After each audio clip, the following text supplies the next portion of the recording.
What's up, guys? Clutch937 here. Just going to do a video of like East Coast Mesh, back from Maryland kind of stuff, sticks. But I haven't done a video in a long time. I've been doing a lot of schoolwork, working, and been sick and lacrosse stuff. But I'll do one now.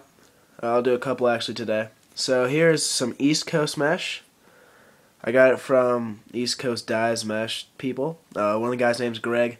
He's a really great guy. He saw my videos and he said, "Hey, I'd like to send you out a piece to try and do a review on." So I'm just going to do the review on this video. But I had this on one of my older heads. It was a NOS, but it broke in a game. So I'm just transferring it over to a Proton Power I got in a trade. But as for the East Coast Mesh, stuff is incredible. What he does is he gets soft mesh, dyes it, and then coats it with whatever he uses, some type of wax and other ingredients. What I did was to test it out and see if it actually did like repel water. Was I strung it up and I put the shin strings in and play with it for about half an hour in the backyard, just to get an idea of how it throws and get to throw perfect or pretty close to how I like it.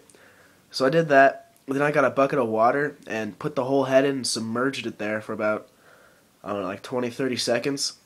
Pulled it out, shook it off a bit, and then passed with it, and there was hardly a change. The only change was probably the shooting strings were a little heavier and they were wetter, so they're adding a little bit more grip to the ball. But there was no change, no bagging out, nothing. It's fantastic stuff. It grips the ball very nicely. The only difference between this and like Mark Mesh is Mark Mesh, what they do is they use like a spray painter kind of thing, or like a fine paint sprayer, I don't know. But they do that to get their mesh dyed and colored. East Coast Dyes, what he does is he actually dyes it with RIT dye.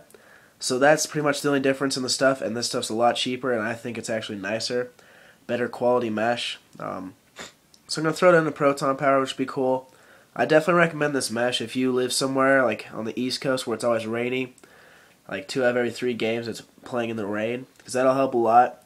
I live in Colorado, and most of our games are played when it's pretty warm outside, so I'm not sure that I'll be using it quite as much as I'd like to. I'll still use it, I mean, but the water stuff is kind of part of what it's made for. Definitely order another piece or 2 from him so I can get it and use it and play with it just for fun. Might even convert over to this stuff instead of soft meshes, which is what I've been using. But definitely some great stuff. As you can see, it's pretty well dyed. It's red to black. Nice little fade in the middle. It's not white right there. That's just the reflection. But yeah, it's great stuff. I definitely recommend going and getting it.